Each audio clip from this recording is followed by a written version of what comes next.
بسم الله الرحمن الرحيم بسم الله الرحمن الرحيم அளவற்ற அருளாளன் நிகரற்ற அன்புடையோன் அல்லாஹ்வின் பெயரால் ஆரம்பம் செய்கின்றேன். சிலோன் தௌஹீத் ஜமாத் வழங்கும் இஸ்லாமிய தீர்வு நிகழ்ச்சியில் நாம் அனைவரும் கலந்துள்ளோம். இந்த நிகழ்ச்சியானது இஸ்லாமிய அரசியல், பொருளாதார, சமூக விடயங்கள் தொடர்பாக சமகாலத்தில் நடத்தப்படும் நிகழ்வுகளுக்கு ஏற்ற வகையில் கலந்துரையாடல் நிகழ்வாக இந்நிகழ்ச்சி காணப்படும்.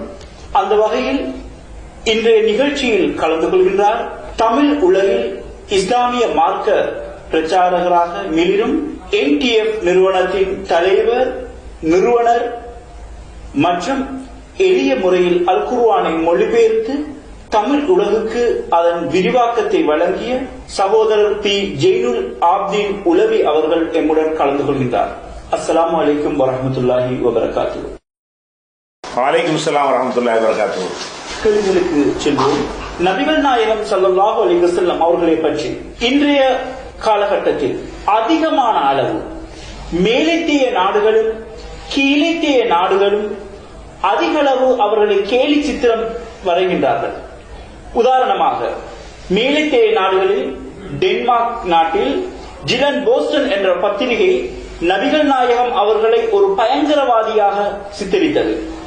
அதே போல பிரான்ஸ் நாட்டில் உள்ள சார்லி ஹெப்டோ என்னும் பத்திரிகையானது 2015ஆம் ஆண்டு முதலாக நபிகள் நாயகம் ஸல்லல்லாஹு அலைஹி வஸல்லம் அவர்களை பற்றி 12 கேலி சித்திரங்களை வெளியிட்டிருந்தது. அதில் ஒவ்வொரு வகையிலும் ஒவ்வொரு விதமான உருவங்களை கேலி சித்திரமாக நபிகள் நாயகம் அவர்களை பற்றி அது வரைந்திருந்தது. அதே போல இந்தியாவில் டெக்கான் ஹெரல்ட் என்ற பத்திரிகை, பெங்களூரில் இருந்து வெளியிடப்படுகின்ற இந்த பத்திரிகை நபிகள் நாயகம் அவர்களை பற்றி ஒரு கேவலமான விமர்சனத்தை வரைந்திருந்தது. அதே போல இந்தியன் எக்ஸ்பிரஸ் என்று சொல்லக்கூடிய பத்திரிகை நபிகள் நாயகம் அவர்களை பற்றி ஒரு கேவலமான விமர்சனத்தை சொல்லியிருந்தது. இவ்வாறான நிகழ்வுகளுக்கு என்ன காரணமாக இருக்கும்? இதன் பின்னணி என்ன? இதை பற்றி உங்கள் நிலைப்பாடு என்ன? அதாவது இந்த கேலி சித்திரம் வரைகிறதை பொறுத்த வரைக்கும் அவர்களுடைய நோக்கம் இஸ்லாமிய வளர்ச்சியை இதன் மூலம் தடுக்க வேண்டும் என்பதை தவிர வேறு கிடையாது. கிறிஸ்தவர்கள் அதிகமாக இருக்கக்கூடிய நாடுகளில் அவர்களுடைய சர்ச்சுகள் எல்லாம் விற்பனை செய்யப்படுகின்றன, மதுபான கூடங்களாக மாற்றப்படுகின்றன, சர்ச்சுக்கு வரக்கூடியவர்களுடைய எண்ணிக்கை மிக மிக குறைகின்றன.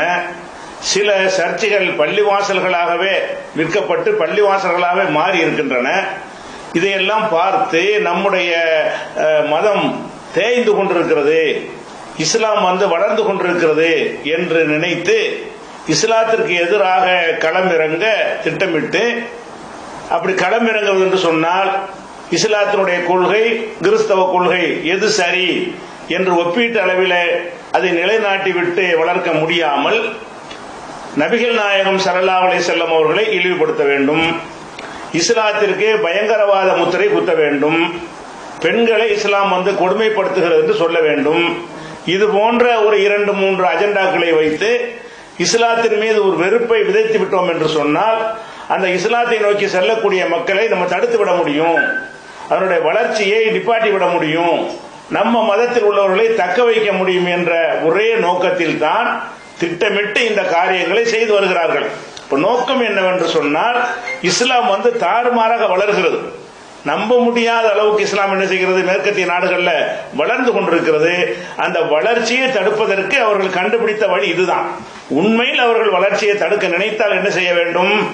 அவர்களுடைய மதத்தினுடைய சிறப்புகளை எடுத்து சொல்லி, இஸ்லாத்தினுடைய தவறுகளை சுட்டிக்காட்டி, இந்தந்த வகையில இஸ்லாத்தினுடைய கொள்கை சரியில்லை, எங்க கடவுள் கொள்கை சரியாக இருக்கிறது, இஸ்லாத்தின் கொள்கை தவறாக இருக்கிறது, இப்படி என்று அவர்கள் நிரூபித்து காட்டி அந்த மக்களை தக்க வைப்பதற்கு பதிலாக அதாவது ஆத்திரமூட்டி உணர்ச்சியை தூண்டி இழிவுபடுத்தி இப்படி இஸ்லாத்தை ஓரங்கட்டி விடலாம் என்று திட்டம் போட்டு இதை செய்கிறார்கள். அதான் காரணம்.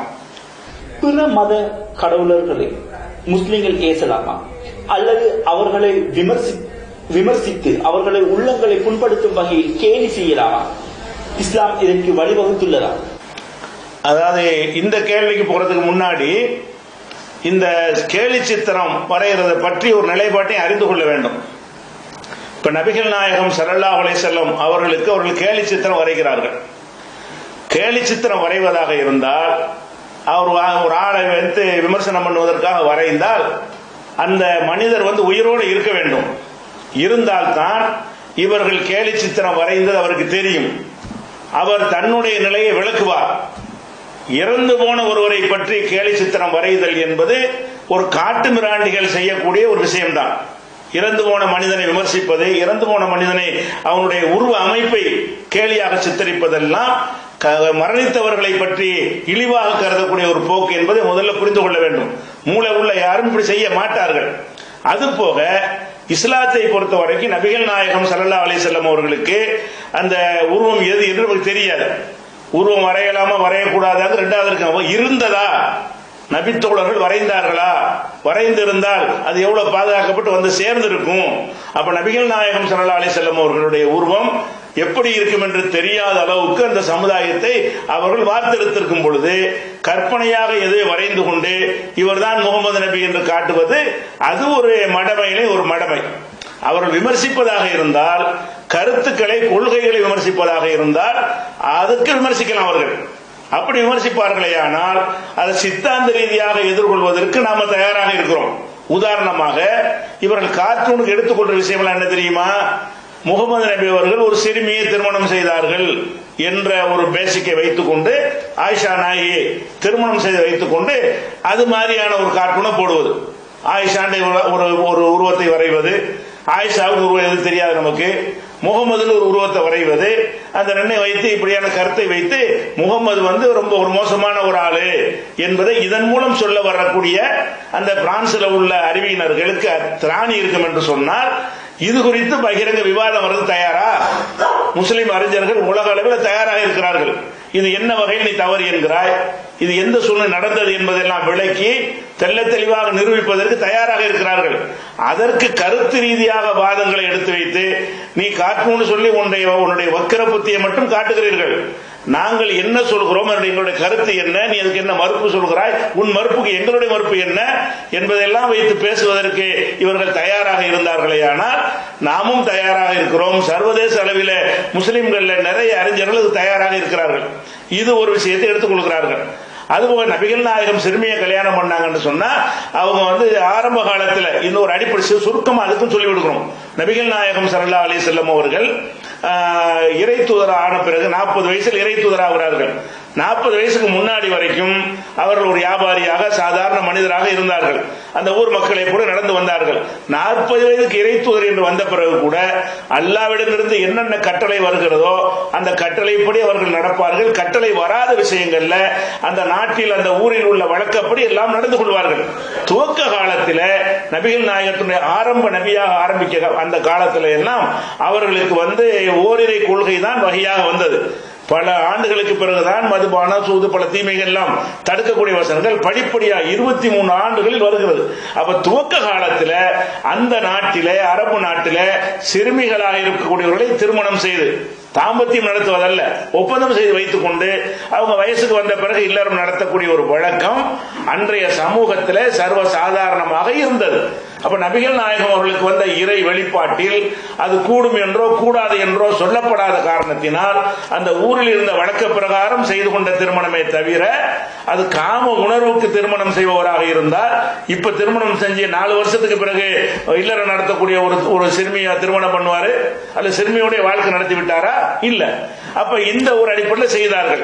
செய்த பிறகு நபிகள் நாயகம் ஸல்லல்லாஹு அலைஹி வஸல்லம் அவர்களுக்கு வந்த இறை வெளிப்பாட்டின் மூலமாக இந்த சிறுமி திருமணம் கூடாது, யாராக இருந்தாலும் சம்மதம் பெற வேண்டும், அது ஒரு உடன்படிக்கை, வஅகதன மின்கும் மீசாக்கன் கலீலா, அது கடுமையான உடன்படிக்கை என்றெல்லாம் திருக்குர்ஆன்ல வசனம் இறங்கிய பிறகு சிறுமிட்ட உடன்படிக்கை செய்ய முடியாது, அவங்க சம்மதம் தெரிவிக்க முடியாது. எதுக்கு சம்மதிக்கிறாங்கன்னு அவங்களுக்கே தெரியாது.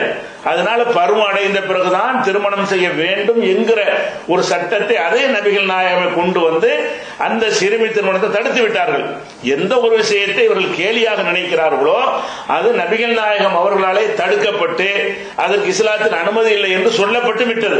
அப்ப ஒரு மனிதனுடைய கருத்து, ஒரு மனிதன் நிலைப்பாடு என்ன, அவர் எதை இறுதியாக அதை சொல்லுகிறாரோ அதுதான் நிலைப்பாடு. அப்ப முகமது நபியுடைய அந்த நிலைப்பாட்டில் சிறுமியெல்லாம் கல்யாணம் பண்ணுங்கிற நிலைப்பாடு இருந்ததா? துவக்கத்தில் இருந்தது. அப்ப இறைவன்ட்ட வேத வழிபாடு இந்த விஷயமா வரல. அந்த ஒரு அடிப்படை கூட விளங்காம முகமது நபி ஆயிஷாவை திருமணம் செய்து சிறுமியை திருமணம் செஞ்சாரு, எல்லாருமே செய்வாங்க, முஸ்லிம்கள் அப்படித்தான் செய்வாங்க என்கிற உண்டாக்குறது அவருடைய நோக்கம். அதுலயும் அவர்கள் அறிவின் அயோக்கியத்தனமான ஒரு கருத்தை திணிக்கிறார்கள். இதையெல்லாம் வாதங்களாக வைத்தார்களே ஆனால் ஆன்சர் பண்ண வேண்டியிருக்கு. கோமாளித்தனமா ஜோக்கர் மாதிரி படம் போட்டு போனா ஒரு ஆன்சர்லாம் பண்ண வேண்டியதில்லை. இதான் படம் முடிஞ்சு வச்சுக்கத. அறிவுபூர்வமா வாதிக்கிறவன் என்ன செய்யணும்னா அதை ஒரு கருத்தை சொல்லி அந்த கருத்துக்கு நீ விளக்கம் கேளு, நாங்க சொல்ற விளக்கத்துக்கு நீ விளக்கம் சொல்லு, அதுக்கு பிறகு ஒரு ரிசல்ட் வரும். அதன் அடிப்படையில் என்ன செய்யணும், தீர்வுக்கு வர வேண்டும். அதே போல நபிகள் நாயகம் அவர்கள் பல திருமணம் செஞ்சார்கள் என்பதை பற்றி அது ஒரு கொச்சையாக பண்ணி கார்ட்டூனுக்கு எடுத்துக்கொண்ட சப்ஜெக்ட் எந்த கொள்கை கோட்பாடு எதையும் எடுக்க முடியாது. இதை எடுப்பாங்க, நபிகள் நாயகம் அவர்கள் பல திருமணம் செய்தார்கள் ஒரு மெசேஜ் தானே. அதுக்கு ஏன் உருவம் இல்லாத ஒரு ஆளுக்கு நீ உருவம் கொடுக்குற? அது ஒரு மெசேஜாக இருக்குமே, அது ஒரு செய்தியாக இருக்குமே, அது ஒரு கருத்தாக இருக்குமே, அது பற்றி பத்திரிகையில விவாதமா எழுது. நீ எழுதினால் அதுக்கு மறுப்பு அவங்க சொல்லுவாங்க.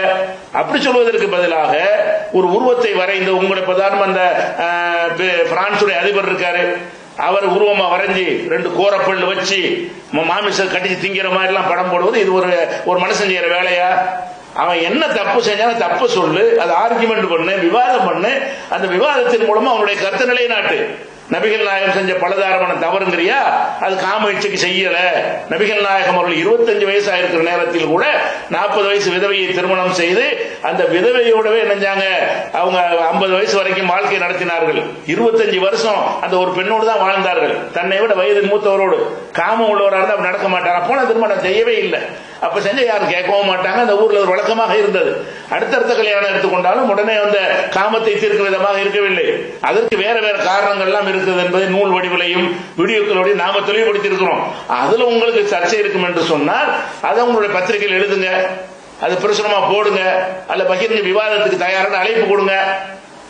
அதை நாங்கள் நிரூபிச்சு அப்ப நபிகள் இன்னும் சொல்ல போனா நபிகள் நாயகம் அவர்கள் நீங்க சொல்லக்கூடிய மாதிரி ஒரு காமுகர் மாதிரி ஒரு தோற்றத்தை உண்டாக்கி இருந்தீர்களே, ஆனால் அதை முதல்ல யார் வெறுத்திருப்பா? அவர்கள் நேரடியா பார்த்தாங்களே அந்த மக்கள் எடுத்திருப்பாங்க. நீங்க நினைக்கிற மாதிரி ஒரு ஆளாக இருந்தா ஒட்டுமொத்த சமுதாயம் அவர் பின்னாடி போயிருக்குமா? அந்த ஊரே மாறி அந்த உலகமே மாறி ஒரு பெரிய சாம்ராஜ்யத்தை உருவாக்கிட்டு போறாரு. இவ்வளவு பெரிய நீங்க சித்தரிக்கிற மாதிரி அந்த நோக்கம் உள்ளவராக இருந்தால் அவ்வளவு மக்கள் பெண்கள் முதல் ஏற்றுக்கொள்வார்களா? பெண்கள் தான் உயிரை கொடுக்க வந்தார்கள் இஸ்லாத்திற்காக வேண்டி. அப்ப உங்களுக்கு விளங்குறது நபிகள் நாயகம் காமத்துக்கு திருமணம் பண்ணவில்லை. அப்படி பண்ணினார்களே ஆனால் நல்ல இளம் பெண்களை அந்த புறத்தில் உங்களுடைய மன்னர்கள் பிரிட்டிஷ் ராஜாக்கள், நீங்க பிரெஞ்சு மன்னர்கள் எல்லாம் பாண்டிச்சேரிக்கு ஆட்டம் போட்டீங்களே, அந்த மாதிரியான ஆட்டம் போட்டார் அவரு இல்ல. அவர் அந்த குடிசையில இருந்தாரு, அது அரண்மனை வாசம் கிடையாது. நினைச்ச அந்த புறத்துல எல்லா மன்னர்கள் ராஜாக்களும் வாழ்ந்தார்கள். அந்த மாதிரி எல்லாம் வாழாம இருந்ததெல்லாம் பார்த்து விட்டு தான் இவர் கல்யாணம் பண்றாரு. இல்லற வாழ்க்கைக்கு அன்பிட்டான ஆளுக்கு கருதப்படக்கூடிய வயசுல உள்ளவங்களை கல்யாணம் பண்றாரு. அதெல்லாம் அதுக்குரிய நோக்கங்கள், ஒவ்வொரு திருமணத்துக்கு ஒரு காரணங்கள் இருக்கிறது. அதை விளங்கிக் கொள்ளாமல் காமுகராக இருந்தார் என்று சுத்தரிக்கிறீங்களே. அப்ப உங்களுக்கு அந்த காமுகர் சம்பந்தமான பட்டியலை போடுவதாக இருந்தால் பைபிளுக்கு மிஞ்சின காமுகர்களை நீ காட்ட முடியுமா? அது வரைக்கும் விவாதத்துக்கு தயாரா என்றெல்லாம் நம்ம என்ன செய்யறோம், அறைகள் விட்டுருக்கிறோம். அதனால நபிகள் நாயகத்தை கார்ட்டூன் போடுவது நோக்கம் என்னன்னு கேட்டா ஒரு கருத்தை புரிந்து கொள்வதோ அல்லது கருத்து அடிப்படையில் விமர்சனம் பண்ணுவதோ கிடையாது. ஒரு படத்தை போட்டு ஆத்திரத்தை உண்டாக்கலாம். அப்ப நபிகள் நாயகத்துக்கு நாங்களே ஒரு கார்ட்டூன் போடாம இருக்கிறோம். ஒரு அழகான வடிவம் கூட நாங்கள் வைக்காம இருக்கிறோம். அவங்க எப்படி இருப்பாங்கன்னு எங்களுக்கு தெரியல என்று சொல்லும் பொழுது அவர்களை கற்பனையாக வரைவது அது அவர்களை குறிக்கவே செய்யாது என்கிற அளவுக்கு நாங்கள் தெளிவாக இருக்கும் பொழுது எங்களை சீண்டி பார்க்கிறதுக்காக வேண்டியும் மனம் புண்படுவதற்காக வேண்டியும் வேண்டுமென்ற இஸ்லாத்தின் மீது வெறுப்பு விதைப்பதற்காகவும் தான் இந்த கயவர்கள் செய்கிறார்கள். அதனால நோக்கத்தை முதல் என்ன செய்யணும், விளங்கிக் கொள்ள வேண்டும். இது ஒரு விஷயம். இப்ப நான் கொடுத்தது கூட ஒரு பதிலடி தான். அந்த பதிலடி என்னவாக இருக்க வேண்டும் என்று சொன்னால் அறிவார்ந்த முறையில் அந்த பதிலடி இருக்க வேண்டும். அவருடைய வாதம் என்ன, நம்முடைய வாதம் என்ன என்று பதிலடி கொடுக்க வேண்டும். ஆனால் அதே நேரத்தில் இவங்க யாரு மரணித்து விட்டார்களோ அவர்கள் மதிக்கக்கூடிய இயேசு மேரி அவங்களை எல்லாம் உருவமா வரைந்து அவர்களை வேற மாதிரி ஒரு மிருகமாக வேறு விதமாக சித்தரித்து படம் போடுவது, இந்த மாதிரிலாம் செய்வதை இஸ்லாம் அனுமதிக்காது, அனுமதிக்கவே செய்யவில்லை. இன்னும் சொல்ல போனால் இந்த மாதிரி புனிதர்களாக கருதப்படுறவங்களை விட்டுருங்க, சாதாரண ஒரு மனிதனாக இருந்தா கூட நபிகள் நாயகம் சொன்ன விஷயம் என்னன்னு சொன்னா லாத்தசபுல் அம்பாத், மரணித்தவர்களை பேசாதீங்க. மௌத்தா இறந்து விட்டார்கள் சொன்னா அவங்களை பத்தி பேசவே கூடாது. அவங்களுடைய நல்லதான் சொல்ல வேண்டும் என்று இஸ்லாம் நமக்கு கற்றுத் தந்திருக்கிறது. அப்படி இருக்கக்கூடிய நேரத்தில் நாம் அவர்கள் செய்கிற மாதிரி அவர்களை கார்ட்டூனாக வரைந்து கேலி பண்ண வேண்டியது நமக்கு அனுமதி கிடையாது. அந்த உருவம் வரைகிறது கூடாது என்ற அடிப்படையில் தான் நபிகள் நாயகத்துக்கு உருவம் இல்லை. அது நாமளே செஞ்சா அது எப்படி சரியா வரும்? அப்ப அந்த வாதமும் பொய் மாதிரி ஆகிவிடும். அதனால நாம இஸ்லாத்துல இந்த மாதிரி புனிதர்கள் சொல்லி உருவம் வரைவது கூடாது. ஒரு அவசியமானதற்கு தேவையானதுக்கு உருவம் வரையலாம், அதுக்கு அனுமதி இருக்கிறது. நபிகள் நாயகத்துடைய பொன்மொழிகள் அந்த அனுமதி கிடைக்கிறது. அந்த மாதிரி பேப்பர்ல வரக்கூடியது, ரூபா நோட்ல வர்றது, ஸ்டாம்புல வரக்கூடியது கற்றுக் கொடுப்பதற்கு மாணவர்களுக்கு உருவம் வரைந்து காட்டுவது என்று விதிவிலக்குகள் தெளிவு. இஸ்லாத்தின் சட்டம் எல்லா விஷயத்திலும் தெளிவாக இருப்பது போல இதிலும் தெளிவாக இருக்கிறது. அதை தவிர ஒருவனை கேவலப்படுத்துவதற்கு, இன்னும் சொல்ல போனா அந்த உருவத்தை கேவலப்படுத்துவது அல்லாஹ்வுடைய படைப்பை கேவலப்படுத்துவது என்று ஆகிவிடும்.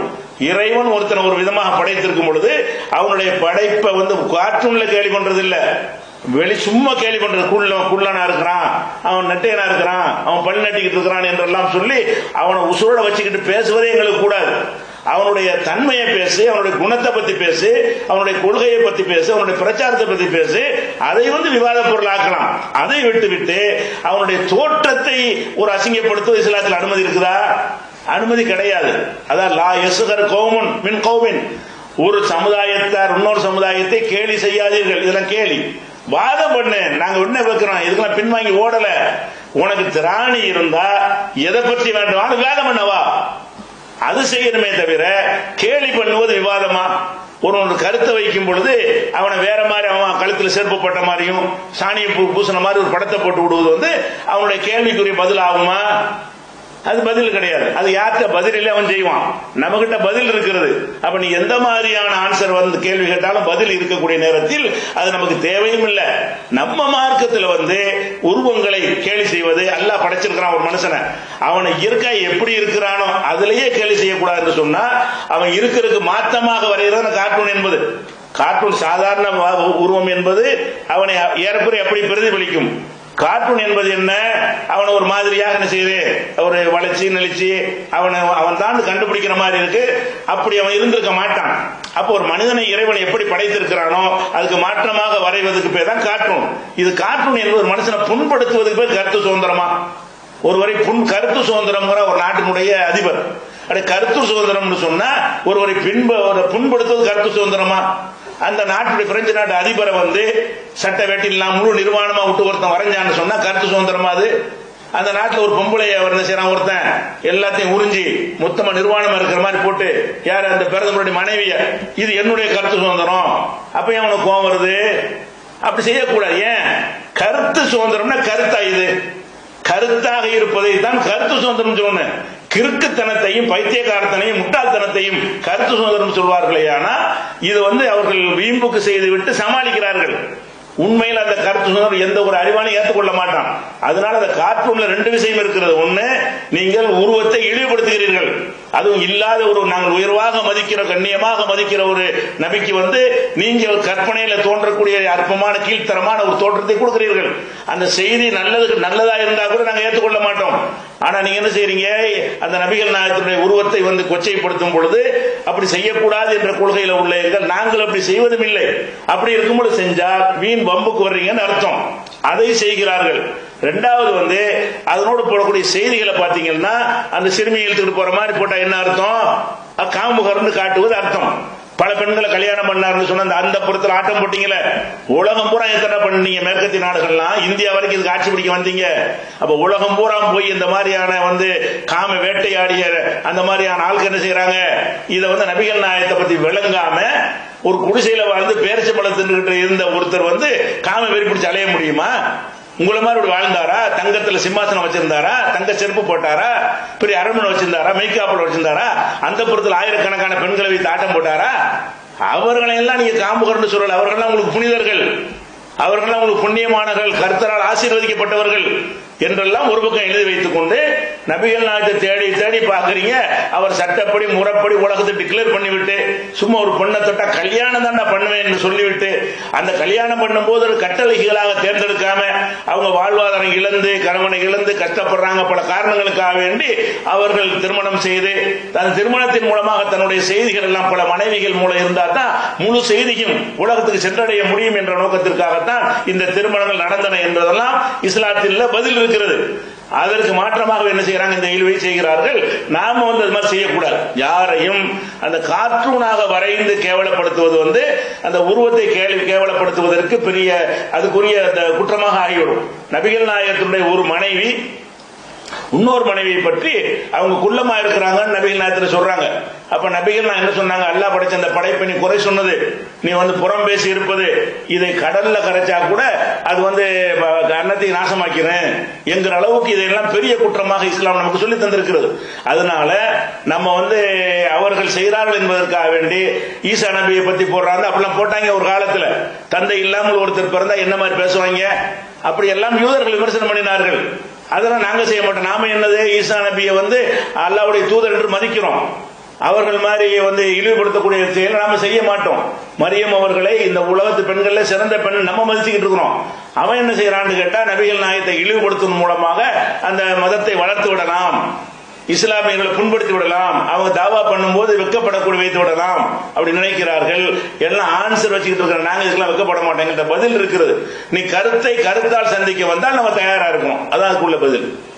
நபிகள் நாயகம் அவர்களை பற்றி சித்தரித்த அல்லது அவர்களை பற்றி வரையப்பட்ட கேலி சித்திரங்களில் ஒரு கேலி சித்திரத்தில் நபிகளார் என்ற ஒருவரை குறிப்பிட்டு அவரது தலையில் ஒரு தலைப்பாகையை வைத்து அந்த தலைப்பாகையில் ஒரு வெடிகுண்டை வைத்து அதன் கீழ் பிரான்சிய மொழியில் எல்லாம் இதற்காகத்தான் என்று சொல்லக்கூடிய அர்த்தம் வரக்கூடிய பிரான்சிய வாசகத்தை போட்டு வைத்துள்ளார்கள்.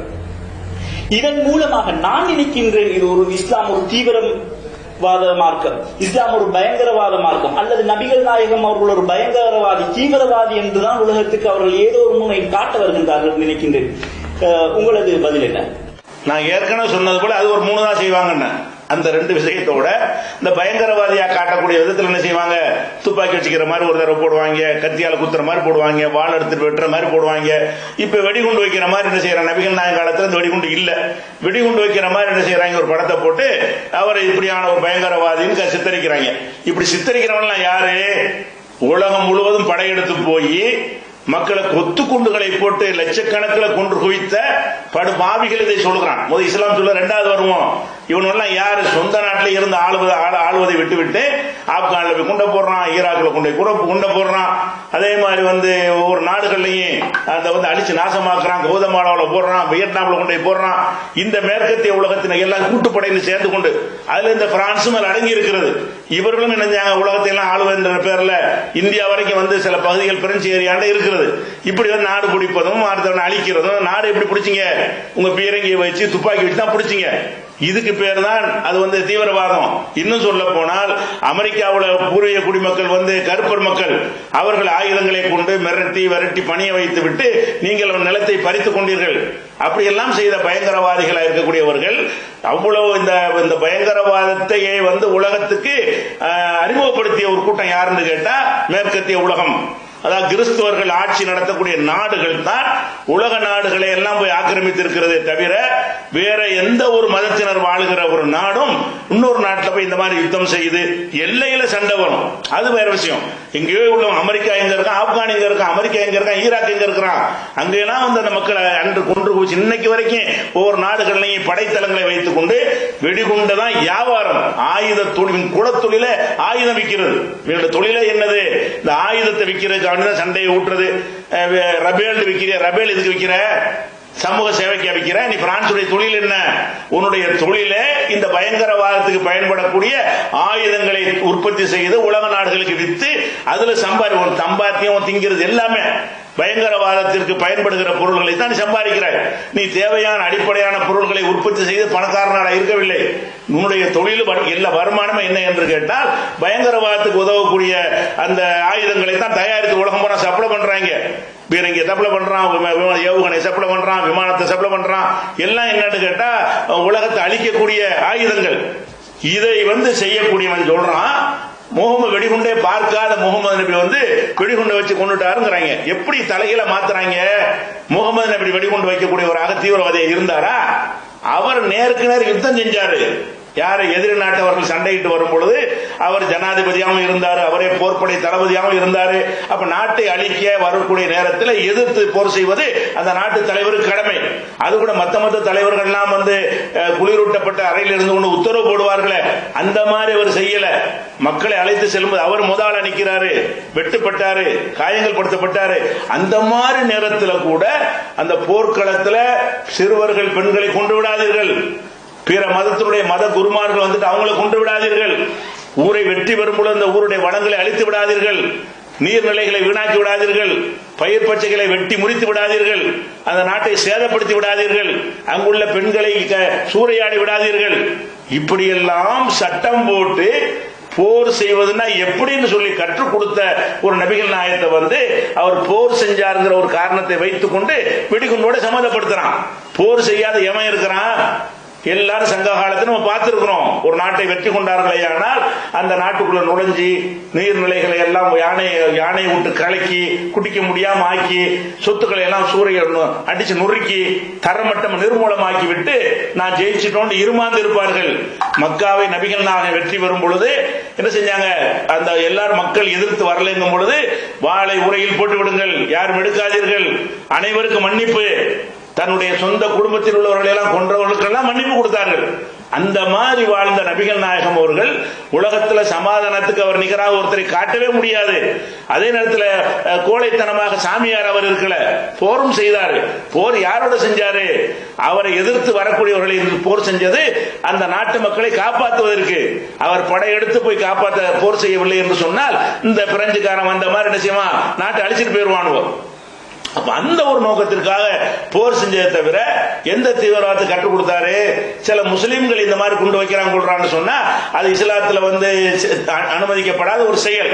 ஆனாலும் அதுக்கு காரணம் யாரு? நீ தான் காரணம். அவனை தூண்டி விட்டது யாரு? நீ போய் ஆப்கான்ல 5 லட்சம் பேரை கொலை பண்ணீங்கன்னா அதுல பாதிக்கப்பட்ட ஒரு 4 பேர் இந்த மாதிரி வந்து உன்னை அழிக்கிறதுக்கு பிளான் பண்ணுவான். அது இஸ்லாம் அனுமதிக்கல. அவன் இஸ்லாத்தையும் தாண்டி உணர்ச்சிக்கு முக்கியம் கொடுக்கக்கூடியவனாக 10 பேர் இருப்பான். அப்ப நீங்கள் எல்லாமே எதிர்வினையாகத்தான் முஸ்லிம்களுடைய அந்த செயல்கள்லாம் இருந்திருக்கிறது.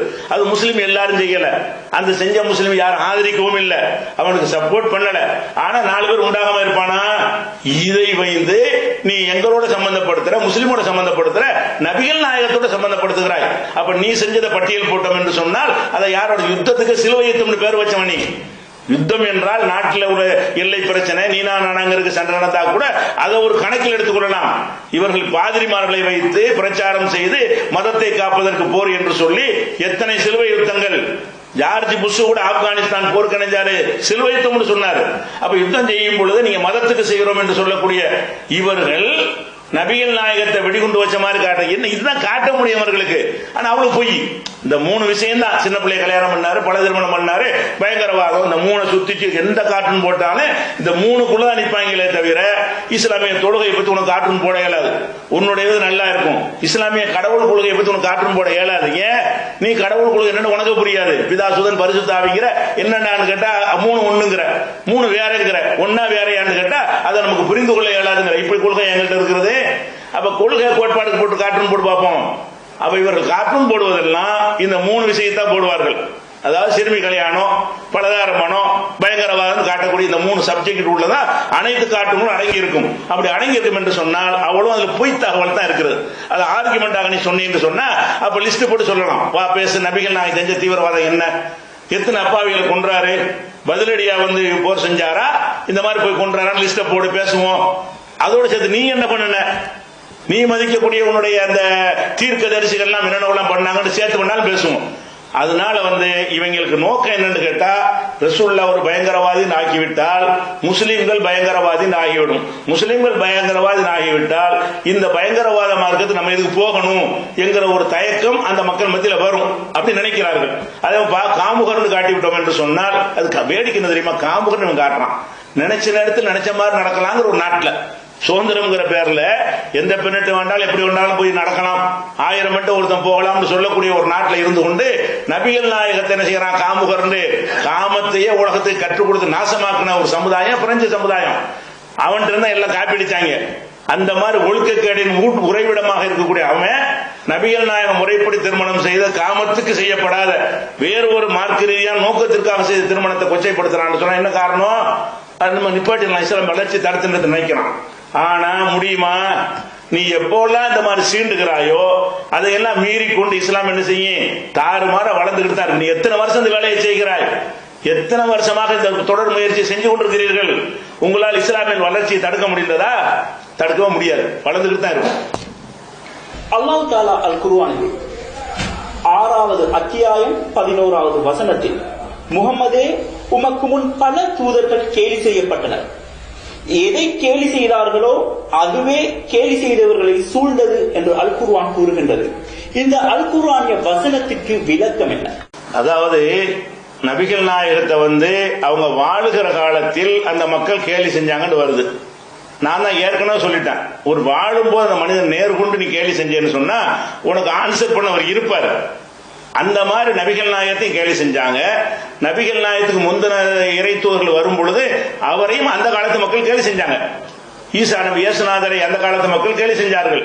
நபிகள் நாயகத்தை அவர்கள் காலத்து மக்கள் கேலி செஞ்சார்கள். யாரெல்லாம் நல்ல விஷயத்தை மக்களுக்கு சொல்கிறார்களோ அவர்களை எல்லாம் கேலிதான் செய்வார்கள். ஏன்னு கேட்டா அவன் எல்லாரும் திருட்டு போயில இருக்கான், நல்லவரா இருக்காரு. ஊர்லாம் நிர்வாணமா இருக்கும்போது ஒருத்தன் கோமணம் கட்டிட்டு போனா அவனை எல்லாரும் கிண்டல் பண்ணுவார்கள்.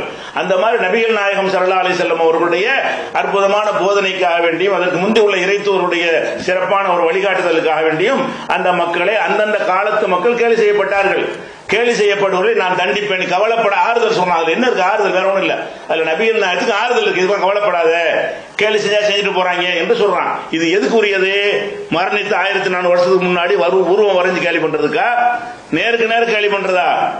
அப்ப மரணித்தவர்களை ஏண்டா? இப்ப உலகத்தில் ஒரு நாகரிகம் வேணாம், ஒரு மரணித்தவரை பேசக்கூடாதுங்கிற ஒரு நாகரிகம் கூட இல்லாம யாருக்கு உருவம் இல்லை அவரை பத்தி பேசணும் என்பதற்கு இதை கொண்டாந்து என்ன செய்யக்கூடாது? முட்டு கொடுக்கூடாது. அந்த வசனத்துக்கு சம்பந்தம் கிடையாது. நேருக்கு நேர் கேள்வி பண்ணாங்க. எல்லாரும் என்ன பண்ணுவாங்க? அந்த மாதிரி பண்ணாங்க. இந்த கேலி சித்திரத்தின் பின்னணி சர்வதேச அளவில் ஏற்பட்ட பாரிய மாற்றத்தில் ஒன்றுதான். பல இஸ்லாமிய அறிஞர்கள் அல்லது இயக்கங்கள் ஒவ்வொருவரும் சொல்லக்கூடிய ஒரு மிக முக்கியமான விடயம் பிரான்சிய பொருட்களை புறக்கணிப்பது சம்பந்தமாக. ஜாகிர் நாயக் அவர்கள் பிரான்சிய பொருட்களின் பட்டியல்களை வழங்கி இதனை புறக்கணிப்பு செய்ய வேண்டும் என்று கூறியுள்ளார். அதே போல குவைத், பஹ்ரைன், கட்டார் போன்ற மத்திய கிழக்கு நாடுகளிலும் அதே போல துருக்கி போன்ற நாடுகளிலும் பிரான்சிய பொருட்களை நாம் முற்றுமுழுதாக புறக்கணிக்க வேண்டும். இந்த புறக்கணிப்பின் மூலமாக ஏதாவது ஒரு எதிர்ப்பலையை எங்களால் வெளிப்படுத்த முடியுமா? இந்த புறக்கணிப்பு எங்களுக்கு ஏதாவது சாதகமான விளைவுகளை ஏற்படுத்தக்கூடியதாக இருக்குமா? அதாவது இந்த பிரான்சுடைய பொருள்களை புறக்கணிக்க வேண்டும் என்று இந்த முடிவை உலக முஸ்லிம்லாம் எடுப்பதற்கு அவன் கார்ட்டூன் போட்டான அது காரணம் இல்லை. எவனோ ஒருத்தன் போட்டதுக்காக அந்த மக்கள் நாட்டை புறக்கணிக்க வரவே இல்லை. அந்த நாட்டினுடைய அதிபர் என்ன செய்யறார்? நியாயப்படுத்துகிறார். அது எங்க சுதந்திரம்ங்கிறாரு, அதுக்கு எந்த தடை விதிக்க முடியாது என்கிறார். அப்படின்னா என்னன்னா நிறைய போடுங்கன்னு அர்த்தம் இருக்கு. அந்த கார்ட்டூன் இது மாதிரி போடுவதற்கு தூண்டி விடுகிறார். அப்படி தூண்டி விடுற நிலை வரும்போது ஒரு கவர்மெண்ட் அதை செய்கிறது. அந்த நாட்டிலும் லட்சக்கணக்கான முஸ்லிம்கள் வாழ்கிறார்கள், குடியுரிமை பெற்றவர்களா வாழ்கிறார்கள். அவர்கள் அந்த நாட்டிலே பிறந்து இஸ்லாத்தை ஏற்றுக்கொண்டவர்களா வாழ்கிறார்கள். அவர்களுடைய உணர்வுகளுக்கு கடுகளோ மதிப்பு கொடுக்காம அவங்களையும் கேவலப்படுத்தி இது சரிதான் என்று ஒரு அதிபர் சொல்றார் பாருங்க. அப்ப அதிபர் சொன்னார்னு சொல்லும் பொழுது அந்த நாட்டுக்கு ஒரு பாடம் கற்பிக்கணும். என்ன பாடம் கற்பிக்க முடியும்? நம்ம படையெடுத்து போக முடியுமா? முடியாது. இந்த நவீன காலத்துல உள்ள வசதியை வச்சுதானே கார்ட்டூன் போடுறான். நவீன காலத்து பிரச்சனை தானே இது. நீ கார்ட்டூன் போட்டு நவீன காலத்துல பதிலடி கொடுப்பாயானால் அதுக்கு நாங்கள் என்ன செய்வோம்? நவீன காலத்தில் உனக்கு என்ன மாதிரி பதிலடி கொடுக்க முடியுமோ அந்த பதிலடி கொடுக்கிறோம் என்ற ஒரு முடிவை சில நாடுகள் அறிவித்திருக்கிறார்கள். இது பயன் தருமா என்றால் முழு அளவுக்கு இதை செயல்படுத்தினால் பயன் தரும். விழிப்போடு இருக்கணும். இப்படி ஒவ்வொரு கட்டத்திலும் அறிவிக்கிறார்கள் நம்ம சமுதாயத்தில் உள்ளவங்க. அது 3 மாசத்துல மறந்து போயிடுவாங்க, 6 மாசத்துல விட்டுருவாங்க. அப்படி வராம அந்த பிரான்ஸ் நாட்டுடைய தயாரிப்புகள், உலகம் பூரா உள்ள தயாரிப்புகளை மக்கள் 100 கோடி முஸ்லிம்கள் புறக்கணித்தார்களே ஆனால் அது எவ்வளவு பெரிய ஒரு பாதிப்பை, வருவாய் இழப்பை ஏற்படும். வருவாய் இழப்பை ஏற்படுத்தின்னு சொன்னா அப்புறம் இந்த குலத்தொழில் மட்டும்தான் இருக்கு, மிச்சமா இருக்கும். அந்த ஆயுதம் தயாரிச்சு விற்கிற ஒரு தொழில் மட்டும்தான் இருக்கு. அதனுடைய செல்வ வளம் எல்லாம் குறைஞ்சு போயிடும். அப்ப அது நல்ல ஒரு பதிலடி தான். எது வரைக்கும்? நீ பணிகிற வரைக்கும். நபிகள் நாயகத்தை நீ கொச்சப்படுத்தி இந்த மாதிரி செய்வாயானால் அப்ப நாங்க என்ன செய்வோம்? அதை ஆதரிப்பாயான ஒரு அரசாங்கம் ஆதரிப்பாயானால் அதை புறக்கணித்தல் எதுக்கு கேட்டா அந்த புறக்கணிப்பின் மூலமாக இங்கிருந்து நம்மிடமிருந்து போற வருவாய் அவனுக்கு குறையும். முஸ்லிம்கள்ட்ட மட்டுமல்ல பிற மத மக்கள்கிட்ட இதை கொண்டு சென்று அவர்களும் புறக்கணிக்கிற ஒரு நிலைமைக்கு வந்து விட்டார்கள் என்று சொன்னா அவங்களுடைய வருவாய் வந்து ஒரு கணிசமான அளவுக்கு குறையும். அதனாலதான் கொஞ்சம் சுருதி இறங்குற மாதிரி 2 நாளைக்கு முன்னாடி எல்லாம் அவர் பேசி இருக்கிறாரு. சுருதி இறங்குற மாதிரி பேசினாலே அந்த கார்ட்டூனுக்கு தடைப்பட முடியாதான், உணர்வுகளை மதிக்கிறேங்கிறான். அப்ப நாங்களும் என்ன செய்யறோம், உங்க உணர்வுகளை மதிக்கிறோம், ஆனா அந்த பொருள்களை வந்து நாங்க வாங்க மாட்டோம், நம்மள எடுத்துட வேண்டியதான். நாங்களும் உங்க உணர்வை மதிக்கிறோம், ஆனா உங்களுடைய பொருள்களை வாங்க மாட்டோம், நம்மள உறுதியாக நின்ற வேண்டியதான். அது புறக்கணித்தால் நன்மை.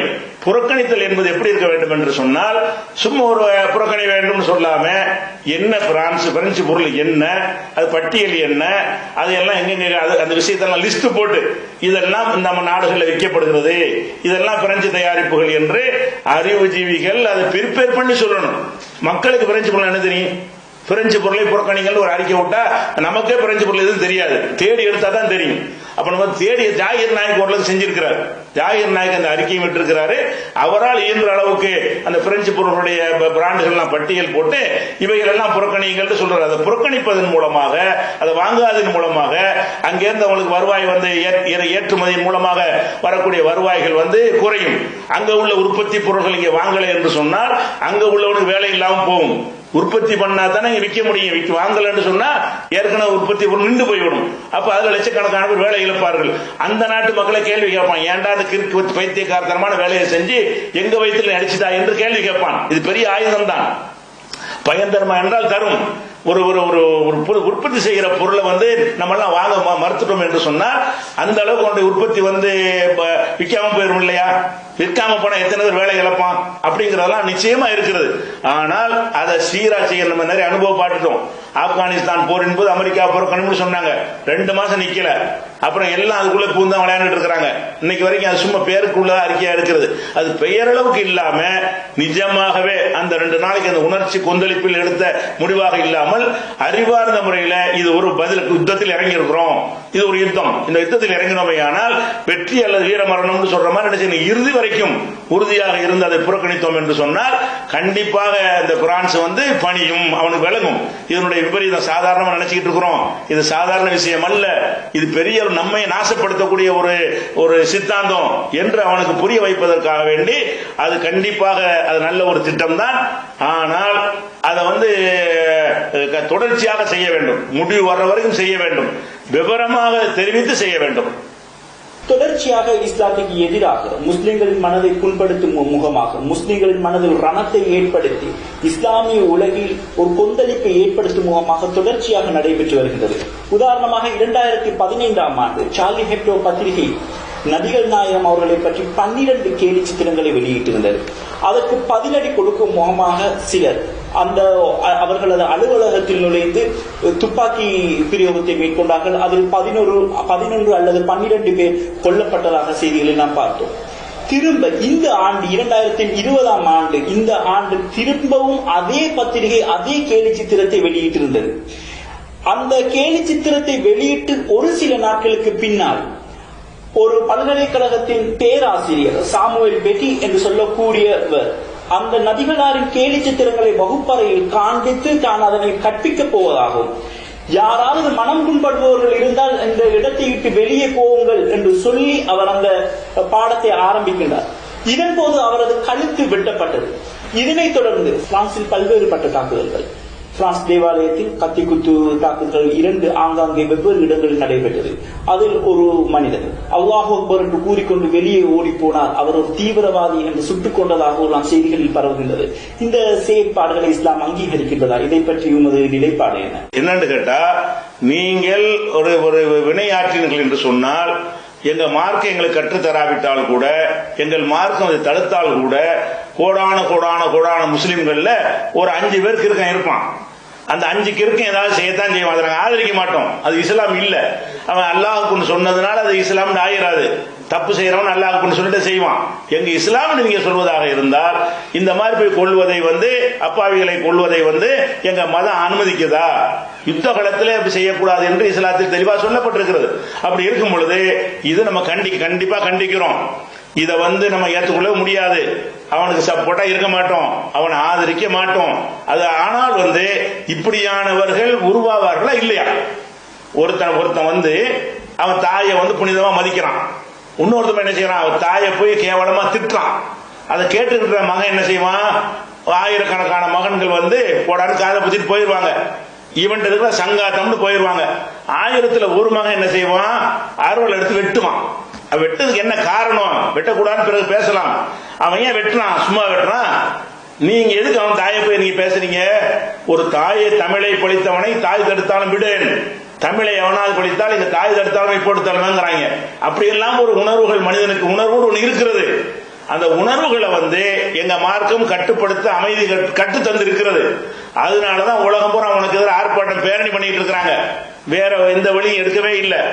எவனோ அட்ரஸ் தெரியாது எவனோ ஒருத்தன் ஆத்திரத்துல நீ எங்க நபியை கேவலப்படுத்துகிறாய், எங்க மார்க்கத்தை கேவலப்படுத்துகிறாய் என்ற ஆத்திரத்துல இஸ்லாம் என்ன வழிகாட்டுது என்பதை அறிந்து கொள்ளாத நிலையில, வெறும் உணர்ச்சிக்கு மாத்திரம் முக்கியம் கொடுத்த நிலையில இப்படி சில பேர் செய்வான். செய்யக்கூடாதுங்கிற விஷயம் வேற, செய்வான் என்பது உலகம் பூரா எல்லாரும் செய்வான். எவரை மதத்துக்கு அப்பாற்பட்டு, நாட்டுக்கு அப்பாற்பட்டு, மொழிக்கு அப்பாற்பட்டு எல்லா சமுதாயங்கள்லையும் 1000ல் ஒருத்தன், லட்சத்தில் ஒருத்தன், கோடியில் ஒருத்தன் இருக்கத்தான் செய்வான். அப்படி நடக்கக்கூடிய நேரத்தில் அதை நம்ம கண்டிக்கிற விஷயம் வேற. ஒரு அறிவார்ந்த ஒரு அரசாங்கமாக இருந்தால் உணர்வுகளை தூண்டக்கூடிய விதத்தில் நம்ம எந்த காரியத்தையும் செய்யக்கூடாது. செஞ்சால் நம்ம நாட்டுக்கு தான் கெடுதி. எந்த சமுதாயத்தை உணர்வுகளை புண்படுத்தினாலும் அதுல எல்லாரும் ஒரே மாதிரி இருக்க மாட்டான், பலதரப்பட்டவர்கள் இருப்பார்கள், அவங்க மதத்தை மீறி கூட சில காரியங்களை செய்வார்கள் என்ற அந்த புரிதல் ஆட்சியாளர் இருக்க வேண்டும். அதனால இது நடக்குதுன்னு சொன்னா, இது வரைக்கும் நடந்துச்சா? இந்த இவன் கார்ட்டூன் முதல் ஒருக்கா போட்டானே அப்போ ஒருக்கா நடந்தது. இந்த ஒருத்தன் பள்ளிக்கூடத்தில் போய் கார்ட்டூனை போய் எடுத்துக்கொண்டு காட்டினானே அப்ப அதுக்கு நடந்தது. இப்ப வந்து அதிபர் ஆதரிச்ச பிறகு இன்னும் நடந்திருக்கிறது. இதெல்லாம் வந்து அந்த பிரான்சில் உள்ள மக்கள் செஞ்சுட்டவா இருக்கிறாங்க, அல்லது எல்லா மக்களும் இதை ஆதரிக்கவா செய்யறாங்க? இல்ல. ஆனால் ஒரு விஷயத்தை வழங்கிக் கொள்ளணும், எந்த ஒரு சமுதாயமா இருந்தாலும் அவன் உணர்ச்சிக்கு மாத்திரம் முக்கியம் கொடுக்கக்கூடியவர்கள் சின்ன அளவில் இருப்பார்கள். அவருக்கு மார்க்கும் அதெல்லாம் ஒன்றும் தெரியாது, உணர்ச்சி மட்டும்தான் இருக்கும். எங்களே நீ புண்படுத்தி விட்டாய், அதுக்கு இது நினைச்சபடி நான் பதிலடி கொடுப்பேன். ஆனால் அதுக்கு வந்து முதல் குற்றவாளி யாரு? பிரெஞ்சு அதிபர் தான் முதல் குற்றவாளி. இந்த கார்ட்டூன் பொருள் என்னடா உங்களுக்கு கிடைக்கிறது, அதுல என்ன உங்களுக்கு நன்மை என்ன இருக்கிறது? ஒண்ணும் இல்லை. புண்படுத்துவதை தவிர, அவ புண்படுத்துவதுதான் நோக்கம் என்று நீங்க செய்யும் பொழுது அவன் நான் உன்னை புண்படுத்துறேன் பாருன்னு சொல்லி பைத்தியக்காரத்தனமா ஒருத்தர் செய்யறான். அது கண்டிக்கத்தக்கன்னு சொல்லலாமே தவிர, அது தவிர்க்கிற நாங்க பிரச்சாரம் பண்ணியெல்லாம் தவிர்க்க முடியாது. அவன் அந்த பிரச்சாரத்தை கேட்கிற ஒரு உள்ளவனா இருக்க மாட்டான். அவனே சிந்திச்சு ஆய்வு செஞ்சு பாத்தீங்கன்னா அவன் தொழுகை இதெல்லாம் இல்லாத ஒரு சாதாரண மனிதனா தான் இருப்பான், மார்க்க பற்று இல்லாதவனா தான் இருப்பான். அதனால இந்த செயல் கண்டிக்கத்தக்கது, அது இஸ்லாம் சொல்லவில்லை. ஆனால் இது மாதிரி செய்யும் பொழுது நாளைக்கு இருக்க இப்படி இருப்பான் என்பதை நீ அரசாங்கம் புரிந்து கொள்ளணும், யாரும் புரிந்து கொள்ளணும். இஸ்லாம் சாந்தி மார்க்கம், அமைதியான மார்க்கம். இஸ்லாம் எப்பொழுதும் சகவாழ்வை பேணி நடக்க வேண்டும் என்று கூறுகின்ற மார்க்கம். இதைத்தான் இஸ்லாம் ஒரு இனிய மார்க்கம் என்று நாம் கூறுகின்றோம். இதன் அடிப்படையில் இஸ்லாம் ஏனைய மதத்தவருடன், இஸ்லாம் அல்லாத நபர்களுடன் எவ்வாறு நடந்து கொள்ள வேண்டும் என்று எமக்கு கற்றுத்தருகின்றது. நபிகள் நாயகம் ஸல்லல்லாஹு அலைஹி வஸல்லம் அவர்கள் அவர்களது காலத்தில் வாழ்ந்த சிறுபான்மையினருடன் அல்லது அவர்களது காலத்தில் வாழ்ந்த மாற்று மதத்தினர் எவ்வாறு நடந்தார்கள், எவ்வாறு சகவாழ்வை பேணி வாழ்ந்தார்கள், இது தொடர்பாக கொஞ்சம் விளக்கலாம். சுருக்கமாக சொன்னால், முஸ்லிம்கள் முஸ்லிம் அல்லாதவங்களோட எப்படி நடக்கணும் என்பதற்கு நம்ம நபிகள் நாயகத்தினுடைய வாழ்க்கை ஒன்றே போதும். நபிகள் நாயகம் ஸல்லல்லாஹு அலைஹி வஸல்லம் அவர்கள் ஒரு பெரிய சக்கரவர்த்தி ஆகிவிட்டார்கள். ஆரம்பத்தில் ரொம்ப கஷ்டப்பட்டார்கள். பிறகு மதீனாவில் அந்த மக்கள் எல்லாம் ஏற்றுக்கொண்டு பிறகு உலகம் எல்லாம் அதிகமான பகுதிகள் இஸ்லாத்தை தழுவிய பிறகு மாபெரும் சாம்ராஜ்யத்தின் அதிபர் ஆகிறார்கள். அப்படி ஆன பிறகு அந்த நாட்டில் மதீனாவுக்குள்ளேயே சிறுபான்மையினராக பிற மதத்தம் சொல்லக்கூடியவர்களாக யூதர்கள் இருந்தார்கள். அந்த யூதர்களே கணிசமான பேர் இஸ்லாத்துக்கு வந்து விட்டார்கள். அங்கிருந்து கிறிஸ்தவர்கள் முழுமையாக இஸ்லாத்துக்கு வந்து விட்டார்கள். யூதர்கள் மாத்திரம் பிடிவாதமாக நெஞ்சாங்க அவங்க மதத்தில் இருந்து கொண்டிருந்தார்கள். அந்த நாட்டில் சிறுபான்மையாக இருந்தார்கள். அந்த யூதர்கள் விஷயத்தில் நபிகள் நாயகம், யூதர் நீங்க பார்க்கற பிற மதத்துக்காரன், அதான் பார்வை. அங்க உள்ள பிற மதம் வந்து யூதர் தான். பிற மதத்துக்காரனாக இருந்த யூதர்கிட்ட நபிகள் நாயகம் எப்படி நடந்துக்கிட்டாங்க? அவங்க யூதனுடைய பிரேதம் அடக்கம் செய்வதற்காக கொண்டு செய்யப்படுகிறது உடல். அப்ப நபிகள் நாயகமுடைய மஸ்ஜித் வழியாக, இந்த பள்ளிவாசல் வழியாக கொண்டு செல்லப்படுகிறது. ஒரு தெருவுல இந்த மாதிரி பிற மதத்து உடலை கொண்டு போய் விடுவாங்களா? விடமாட்டாங்க. சக்கரவர்த்தி ஜனாதிபதி இருக்கிற தெருவுல அவங்க அரண்மனை என்று சொல்லக்கூடிய பள்ளிவாசலுக்கு பக்கத்துல உடலை தூக்கி தைரியமா அந்த மக்கள் வர்றாங்க. அப்ப உசுரோட இருக்கும்போது கொடுக்கிற மரியாதை செத்த பிறகு அவனுக்கு கொடுக்க மாட்டான். ஆனால் நபிகள் நாயகம் காலத்தில் செத்த பணம்னு சொல்லுவான். அந்த பணத்தை தூக்கி கொண்டு வருகிறார்கள். நபிகள் நாயகம் ஸல்லல்லாஹு அலைஹி வஸல்லம் அவர்கள் அந்த பணத்தை கண்டவுடன் எழுந்து நிற்கிறார்கள். மக்கள் சொல்கிறார்கள் இவர்கள் யூதர்களுடைய பணம், நம்ம பணம் இல்லைங்கிறாங்க. அப்ப நபிகள் நாங்க அது ஒரு உயிர் தானப்பா என்று சொல்லி, எப்ப நீங்கள் பிரேதம் உங்களை கடந்து செல்ல கண்டாலும் எந்திரிச்சு நில்லுங்க, முஸ்லீமா இருந்தாலும் எந்திரிச்சு நில்லுங்க, முஸ்லீம் அல்லாத எந்திரிச்சு நில்லுங்க இருக்கு. இதுல என்ன வழங்குறீங்க? ஒரு சக்கரவர்த்தியுடைய அரண்மனைக்கு அருகில் பிற மதத்துக்காரர்கள் ஊர்வலமாக தங்களுடைய பிணத்தை எடுத்துக்கொண்டு போக முடிகிறது. எங்க தெருவு வராது, அந்த தெருவுக்கு போன்னு சொல்லல அவரு. அவங்களுக்காக இருந்து மரியாதை செய்கிறாரு. நபிகள் நாயகம் ஸல்லல்லாஹு அலைஹி வஸல்லம் அவர்கள் ஒரு பேரிச்சம்பளம் 2 பேரிச்சம்பளம் வாழ்க்கையில் வாழ்ந்து கொண்டிருக்கிறார்கள். கஜானாவில் நிறைய பணம் இருக்கிறது, சில நேரத்தில் பணம் இல்லாமல் போயிடும். அப்ப அந்த நேரத்தில் ஒரு தேவைக்காக வேண்டி தன்னுடைய கவச உடை, போரில் பயன்படுத்துவதற்குரிய கவச உடையை அங்க உள்ள யூதர் ஒருவர்கிட்ட கொடுத்து சில மரக்கால் கோதுமையை அவங்க என்ன செய்யறாங்க, அடமானமா வைத்து வாங்குகிறார்கள். உணவுக்காக வேண்டி வெட்டி இல்லாத கடனாக வாங்குகிறார்கள். அந்த கோதுமையை வாங்கி அதை மீட்காம அந்த கவச உடையை மீட்காமலே மரணிச்சிடறாங்க. இது எதை காட்டுதுன்னு கேட்டா, நபிகள் ஆட்சி தலைவர் அடுத்தவன்ட்ட வாங்குற அளவுக்கு பொருளாதாரத்தில் வறிய நிலையில் இருக்கிறாரு. சிறுபான்மை சமுதாயத்தில் உள்ளவன் இத்தனை நபி தொடர்கள்லாம் இருக்கிறாங்க, அவங்களுக்குலாம் இல்லாத வசதி வாய்ப்போட யார் இருக்கிறான்? ஒரு சிறுபான்மை சமுதாயத்தை உள்ள மேல இருக்கிறான். இவன் மேல இருக்கிறான் சொல்லி நபிகள் லேசா ஊதி விட்டாங்கன்னு சொன்னா அவன் தொழிலே நசிஞ்சு போயிருக்கும். அவனை அந்த உயர்ந்த நிலையில் அவன் இருக்கிறான் என்று சொன்னால் எவ்வளவு உரிமை, எவ்வளவு சுதந்திரம் கொடுத்திருந்தால் அவன் கடன் கொடுக்கிறவனாகவும் நபிகள் நாயகம் கடன் வாங்குறவனாக இருந்திருப்பார்கள். அப்ப இது ஒரு சம்பவம் போதும். நபிகள் நாயகத்துக்கு முதல் எதிரியாக இருந்தவர்கள் யூதர்கள் தான். எல்லா திருட்டு வேலையும் பார்த்தார்கள். நபிகள் நாயகத்தை பற்றி, அவங்களுடைய நடவடிக்கைகளை பற்றி, அவங்களுடைய நடமாட்டத்தை பற்றி எதிரிகளுக்கு தகவல் கொடுத்து படையெடுத்து வாருங்கள் என்றெல்லாம் கூட தேச துரோக வேலையெல்லாம் செய்தார்கள் அந்த யூதர்கள். அப்படிப்பட்ட யூதராக இருந்து கூட நபிகள் நாயகம் அவர்கள் ஒட்டுமொத்த சமுதாயத்தை வெறுக்கல. எவனா தப்பு செஞ்சு அவனை மட்டும் பிடிப்பார்கள். ஒட்டுமொத்த சமுதாயத்தை வெறுத்தார்கள், வெறுக்கவே இல்லை. அதனால்தான் ஒரு பெண்ணு நபிகள் நாயகத்தை கொள்வதற்காக வேண்டி ஆட்டு இறைச்சிகளை விஷத்தை கடந்து நபிகள் நாயகத்தை கொடுக்கிறார்கள். நபிகள் நாயம் சாப்பிட்டு விட்டார்கள். கூட இருந்து ஒருத்தர் சாப்பிட்டாரு, அவர் உடனே இறந்து விட்டாரு. நபிகள் நாயம் சுதாரித்துக் கொண்டு இறைவனுடைய அருளால் அவர்கள் பிழைத்துக் கொண்டார்கள். அப்ப விஷம் கொடுத்து கொள்ளணுங்கிற அந்த வரும் பொழுது யாரோ எவரோன்னு சொல்லி பார்க்காம அவங்க தந்த உணவை வாங்கி உட்கொள்றாங்கல்ல, கொடுத்தா சாப்பிடுவார்னு அந்த பெண்ணு நினைச்சு வந்துச்சுல, எப்படி வர முடிஞ்சு? அந்த அளவுக்கு நபிகள் நாயகம் அவர்கள் அந்த மக்களோட மக்களாக இருந்த அந்த வேற்றுமையெல்லாம் பார்க்கவில்லை. நபிகள் நாயகம் ஸல்லல்லாஹு அலைஹி வஸல்லம் அவர்களுக்கு அவங்களுடைய ஊழியர்களாக 2 பேர் இருந்தாங்க. சின்ன வயசு ஆளுக்கு 2 பேர் வைத்திருந்தார்கள். ஒருவர் அனஸ் என்கிற ஒரு நபித்தோழர், இன்னொருத்தர் யூத மதத்தை சேர்ந்த ஒரு இளைஞன். அப்ப யூத இளைஞனும் நபிகள் நாயகத்தினுடைய தோழராக இருந்த அனஸ் அவர்களும் நபிகள் நாயகத்துக்கு பணியாளர்கள், அதை வாங்கிட்டு வேலை வாங்குவோம்ல, அந்த மாதிரி ஊழியராக இருக்கிறார்கள். அந்த ஊழியருக்கு உடல்நிலை சரியில்லாம போன உடனே நபிகள் நாயகம் அவர்கள் வீட்டுக்கு போய் நோய் விசாரிக்க போறாங்க.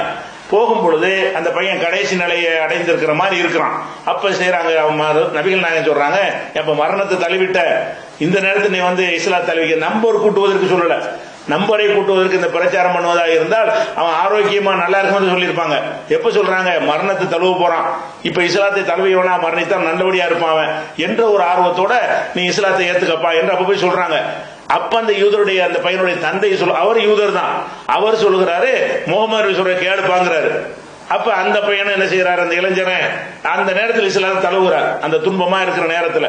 இது எதுக்கு சொல்றோம்னு கேட்டா, நபிகள் நாயகத்துக்கு உலகத்தை சுத்தி எதிரி அப்படி இருக்கும் பொழுது, குறிப்பா யூதர்கள் எதிரி அப்படி இருக்கும் பொழுது, அந்த யூதர்கள்ல உள்ள ஒரு ஆளை ஊழியரா வைத்திருக்க முடியுமா? அவரால் எவ்வளவு பெரிய பாதிப்பு ஏற்பட்டுரும். அப்படி இருந்தும் கூட அதை பத்தி எல்லாம் கேர் பண்ணல. மனுஷன் வெளிப்படையா தெரிஞ்சு அவனை பாத்துக்கிறோம், இல்லன்னா அவனு மனுஷன். இப்ப அனசை எப்படி ஊழியரா வச்சிருந்தாங்களோ அதே மாதிரி தான் யூதனையும் வைத்திருந்தார்கள். அப்ப நபிகள் நாயகத்தினுடைய அந்த ஒரு அவனுடைய செயல் வேற எதையும் பார்க்க வேண்டியதில்லை. நம்ம பிற மதத்துக்காரங்கள்ட்ட எப்படி நடக்கணும் என்பதற்கு நபிகள் நாயகத்துடைய இந்த ஒரு விஷயமே பெரிய நமக்கு ஆதாரமாக இருக்கிறது. இது போன்று நிறைய இருக்கிறது. அவர்கள் நபிகள் நாயகத்தை மக்காவிலிருந்து விரட்டி விடும் போது கூட அவர்கள் யார் துணையோட மதீனா சேர்ந்தார்கள் என்று சொன்னால் ஒரு முஸ்லிம் அல்லாதவர்கிட்ட தான் துணைக்கு அழைச்சிட்டு வந்தாங்க. அவர் தான் அந்த மதீனா வரைக்கும் சேர்ப்பதற்கு துணை செஞ்சார். இப்படி நபிகள் நாயகம் ஸல்லல்லாஹு அலைஹி வஸல்லம் அவர்கள் மதத்தின் அடிப்படையில் இந்த மாதிரி மனிதர்கள் என்ன செய்யல, பகைத்துக் கொள்ளவில்லை. வணக்க வழிபாடுகள் மற்ற கொள்கை வரும்போது பிரிந்து விடுவார்கள். உலக விஷயங்கள் வரும்போது அவர்களோட என்ன செய்வார்கள், நெருங்கி பழகுவார்கள். அவன் இன்னும் சொல்ல போனா குர்ஆனிலே சொல்ல சிறுபான்மை சமுதாயமாக இருந்தவங்க யூதர்கள். அந்த யூதர்களை பற்றி சொல்லும் பொழுது அந்த யூதர்களுடைய உணவு உங்களுக்கு ஹலாலு, உங்க உணவு அவங்களுக்கு ஹலால் என்று குர்ஆன்ல அல்லாஹ் சொல்லுகிறான். அவங்க அறுத்த உணவுகளை நீங்க சாப்பிடுங்க, நீங்க அறுத்த உணவு அவங்களுக்கு கொடுங்கன்னு சொன்னா எப்படிப்பட்ட சமுதாயத்தை நபிகள் நாயகம் உருவாக்கி இருக்கிறாங்க. அவங்கள மதிக்க தேவையே இல்லை, அவ்வளவு வலிமை நபிகள் நாயகத்துக்கு. அவங்கள கணக்கில் எடுக்கவே தேவையில்லை. அவங்கள அத்தனை பேரையும் கொன்று குவித்தால் கூட அவங்களுக்கு சப்போர்ட்டா கேட்பதற்கு நாதியே இல்லை. அப்படி இருந்த நேரத்திலையும் அந்த மக்கள் அந்தஸ்தோடையும் மரியாதையோடையும் நபிகள் நாயகத்தை நேருக்கு நேரம் வந்து சொல்ல போனா ஒரு முஸ்லீமுக்கும் ஒரு யூதருக்கும் கொடுக்கல் வாங்கல் சண்டை. அப்ப என்ன செய்யறாருன்னு கேட்டா முஸ்லீம் தான் தப்பு செஞ்சிருக்காரு. அதுல அவர் யூதர் என்ன செய்யறாருன்னு கேட்டா நம்ம முகமது நபி போய் தீர்ப்புக்கு போவா, உங்க ரசூல்லாட்ட போவோம்னு கூட்டு வர்றாரு. ஏன் அப்படி வர்றாரு? முகமது நபி தன் ஆள் என்று பார்த்து தீர்ப்பளிக்க மாட்டார், நியாயத்திற்கு தீர்ப்பளிப்பார் என்று அவ்வளவு தெளிவாக அவர் விளங்கி இருக்க போய் தான் ஒரு முஸ்லீம் சண்டைக்கு வர்றான். அந்த முஸ்லீம் உள்ளதுக்கு நியாயம் கேட்பதற்காக எங்க யூத பாதிரிகள்கிட்ட போறோம்னு சொல்லல, முகமது நபிகிட்ட போவோம்னு சொல்லி வரக்கூடியதையும் முகமது நபி அவர்கள் அவனுக்கு நியாயத்தை வழங்கியதை நம்ம என்ன செய்யறோம் பார்க்கிறோம். ஒன்னு ரெண்டு அல்ல, ஒட்டுமொத்த அவனுடைய அதாவது கை ஓங்கி இருந்த காலத்துல கீழே உள்ளதெல்லாம் அடி வாங்கிட்டு இருந்தாங்க, பிரச்சனை விட்டுருங்க.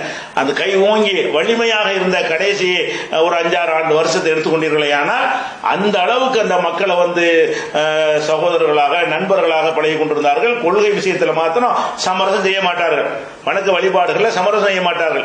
மற்றபடி மனிதன் என்கிற முறையில் எல்லாரையும் சமமாக பாவித்து நடத்தியதனால்தான் அவங்களை உலகமே என்ன செய்கிறது, அந்த மைக்கேல் ஹார்ட் போன்றவர்கள் முதல் மனிதராக போற்றுகிறது. அதெல்லாம் இவங்களுக்கு விளங்காது. இவங்க பார்த்தது போல அந்த காம கதையும் இந்த மாதிரி இதுதான் படிச்சு வச்சுக்கிட்டு பொய்யான அமெரிக்காவுடைய புழுகு மூட்டை, மேற்கத்திய நாடுகளுடைய புழுகு மூட்டைகள், இந்த அறிவுஜீவிகள் எழுதுறாங்க இல்ல கதை கற்பனையை, அவங்களுடைய எழுத்துக்களை வைத்துக் கொண்டுதான் இந்த மாதிரி காட்டெல்லாம் போடுறாங்க. அதனால இதெல்லாம் மனிதனை பிறமத மக்களோட நல்லிணக்கத்தை வாழ்வதற்கு இஸ்லாம் அளவுக்கு யாரும் கற்றுக் கொடுத்தது கிடையாது. இஸ்லாமிய இயக்கங்கள் தௌவா அமைப்புகள் எவ்வாறான நடவடிக்கைகளில் ஈடுபட வேண்டும், இந்த சந்தர்ப்பங்களில் இந்த கொள்கையை இந்த பிரச்சாரத்தை எவ்வாறு அவர்கள் முன்னெடுத்து செல்ல வேண்டும் என்பதை சற்று விளக்கமாக கூறலாம். இஸ்லாமிய தாவா இருந்தால் ஒரே வரியில சொல்வதா இருந்தா உதுவையிலா ரப்பிக்க உமது இறைவனுடைய மார்க்கத்துக்கு மக்களை அழைப்பீராக பில் ஹிக்மத்தி, ஹிக்மத்னா ஞானத்தோடு, அறகுறையா போய் என்னத்தையா உளறி விட்டு வந்துடக்கூடாது. தெளிவான ஞானத்தை பெற வேண்டும். ஒரு விஷயத்தை சொல்ல போறோம் என்று சொன்னால் அது குறித்த முழு விவரத்தை அறிந்து கொண்டவர்களாக ஹிக்மத்தோடு என்ன செய்யணும், மக்களுக்கு சொல்ல வேண்டும். ஒரு மௌஇலத்தில் ஹசனா, அழகான அறிவுரையின் மூலமாக சொல்ல வேண்டும். இது ஃபர்ஸ்ட் தாவாவுல உள்ள கவனிக்க வேண்டிய விஷயம்.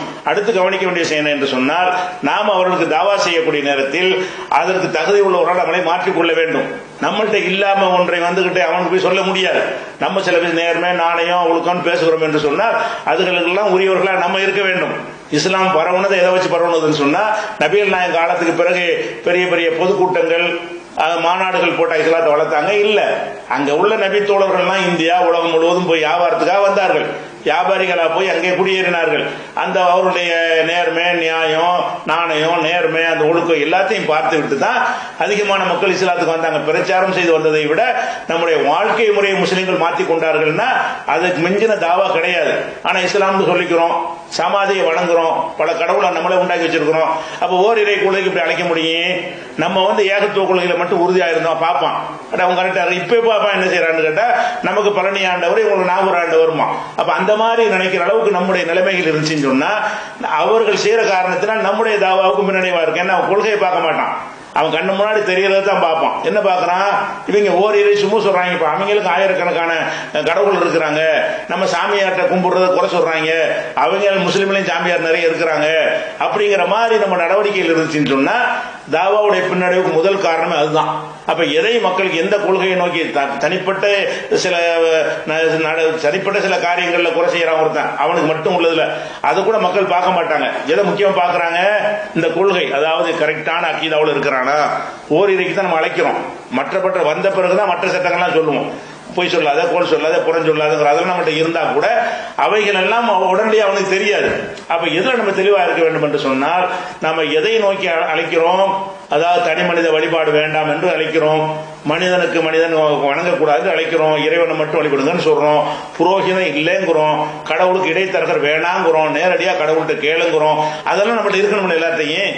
அது எல்லாம் நம்மகிட்ட இருக்கும் என்று சொன்னால் கண்டிப்பாக அது சிறந்த தாவாவாக இருக்கும். இது மாதிரி நிறைய இருக்கு, தாவாவுக்கும் உள்ள விஷயங்கள் நிறைய அடிப்படை இருக்கு. இதை மட்டும் கவனித்துக் கொண்டால் போதும். இப்போதைக்கு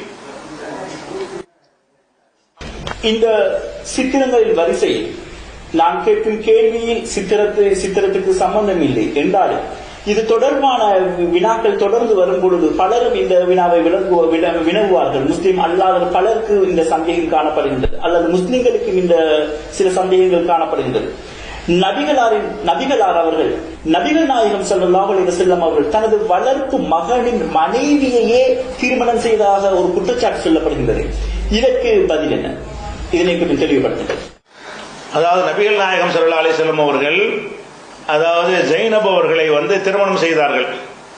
இதை பற்றி இது ஒரு விமர்சனம். எல்லாம் அந்த திருமணத்துக்குள்ளதான் வருவாங்க. இதை பற்றி விமர்சனம் பண்ணுகிறார்கள். என்ன விமர்சனம் பண்ணுகிறார்கள் என்று கேட்டா, முகமது நபி தன்னுடைய வளர்ப்பு மகனுடைய மனைவியை திருமணம் மருமகளை கல்யாணம் பண்ணிக்கிட்டாரு, அப்படி அந்த பையனை ஒரு தலாக்கோட சொல்லி அவர் கல்யாணம் பண்ணிட்டாருங்கிற மாதிரி கொண்டு போய் சித்தரிக்கிறார்கள். இதனுடைய அடிப்படையான விஷயத்தை அவர் விளங்காமல் இந்த விமர்சனம் பண்ணுகிறார்கள். அடிப்படையான விஷயம் என்ன என்று கேட்டால், நபிகள் நாயகம் ஸல்லல்லாஹு அலைஹி வஸல்லம் அவர்கள் ஆரம்ப காலத்துல இஸ்லாத்துல சட்டங்கள்லாம் வருவதற்கு முன்னாடி எப்படி சிறுமியை திருமணம் பண்ணாங்கன்னு சொல்றாங்க, அந்த மாதிரி ஒரு பிள்ளை எடுத்து மகனாக வளர்த்தார்கள். அந்த சமூகத்தில் வளர்ப்பு மகன் என்பது இருந்தது. இஸ்லாம் அது ஆரம்பத்தில் தடுக்காத காரணத்தினால் எல்லாரும் ஒரு பிள்ளை எடுத்து வளர்க்கிற மாதிரி நபிகள் நாயகம் ஸல்லல்லாஹு அலைஹி வஸல்லம் அவர்கள் ஜெயித் என்கிறவரை வளர்ப்பு மகனாக வளர்த்தார்கள். வளர்த்து மகன் என்று எல்லாரும் சொல்வார்கள். ஜெயித் இப்னு முகமதுடைய மகன் ஜெயித் என்று சொல்வார்கள். ஏன் அப்படி வளர்த்தார்கள் என்று சொன்னா, வளர்க்கக்கூடாது என்று சட்டம் வருவதற்கு முன்னாடி வரைக்கும் அந்த ஊர் உலகத்தில் எப்படி இருந்துச்சோ அப்படித்தான் நபிகள் நாயகம் செய்வார்கள். அந்த அடிப்படையில் எடுத்து வளர்த்தார்கள். வளர்த்த பிறகு இறைவன் ஒரு தெளிவான கட்டளை வருது. என்ன வருகிறது கேட்டா, நீங்க எல்லாம் எடுத்து வளர்க்கிறது உங்க பிள்ளை ஆகாது. ஒருவனுக்கு பிள்ளைன்னு சொல்றதா இருந்தா அவனுக்கு பிறக்கணும். ஒரு பிள்ளைக்கு தாய் என்று சொல்வதா இருந்தா அவளிடமிருந்து அவன் பிறந்திருக்கணும். இன் உம்மஹாத்துக்கும் இல்லல்லாஹி வலதுனஹும், பெத்தவள் தான் தாயாக இருக்க முடியும். இப்படி எல்லாம் என்ன செய்யறான், அல்லாஹ் சட்டங்களை போடுறான். போட்ட பிறகு இந்த ஜெயிதுங்கிற அந்த மருமகன் டாபிக் ஓச்சாச்சு. முதல் விஷயத்தை விளைவிக்கணும். மருமகன்னா நீங்களா கற்பனையா செஞ்ச மருமகன் ஆயிருமா? எவனுக்கோ பிறக்கிறான் ஒருத்தன், அவனை கூட நீங்களா வளர்த்துட்டு என் புள்ளன்னு சொல்லிக்கிட்டு இப்ப என் மகன் ஆகிட்டாண்டா, மகனா இப்படி ஆக முடியும்? மகன் நீங்க சொல்றீங்கன்னா உங்க ரத்தம் ஓட வேண்டும். உங்களுடைய மனைவியுடைய ரத்தம் அவன்கிட்ட இருந்தா தான், ஓடுனா தான் அவன் உங்களுக்கு மகனாக முடியும். எவனையும் ஒருத்தனைக்கு சும்மா மகன் சொல்லிக்கிட்டீங்கன்னு சொன்னா உடனே அவன் மகனாவும் ஆக மாட்டான். அவன் கட்டக்கூடிய ஒரு பெண்ணு மருமகனும் ஆக மாட்டார். சுப பாசமா வளர்த்த ஒரு ஆளுக்கு நீங்க பொண்ணை கட்டி கொடுத்தீங்கன்னு அர்த்தமாயிரும். அதனால இந்த மருமகன்கிற டாபிக்கை ஒழிக்கிறதுக்கு தான் இந்த திருமணமே நடந்தது. அதாவது அந்த திருமணத்துக்கு காரணத்தை குர்ஆன் சொல்லுகிறது. எதுக்காக வேண்டி? அதாவது வளர்ப்பு பிள்ளைகள் இஸ்லாத்தில் இல்லை என்று ஆன பிறகு வளர்த்தவருடைய மனைவிமார்களை நீங்க திருமணம் செய்வது தடை இல்லை. ஏன்னு கேட்டா அவன் மகன் கிடையாது, இது மருமகள் கிடையாது. நீங்க கற்பனையா அந்த உறவை வைக்கிறீங்க, அதுல லாஜிக் இல்ல, அறிவியல் இல்ல.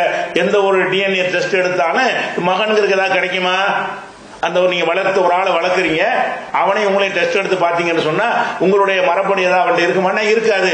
அப்ப என்ன போட்டு மகனுங்கிறீங்க? மகன்கிறது பொய்ன்னு ஆன பிறகு மருமகளுக்கு எப்படி ஆகும்?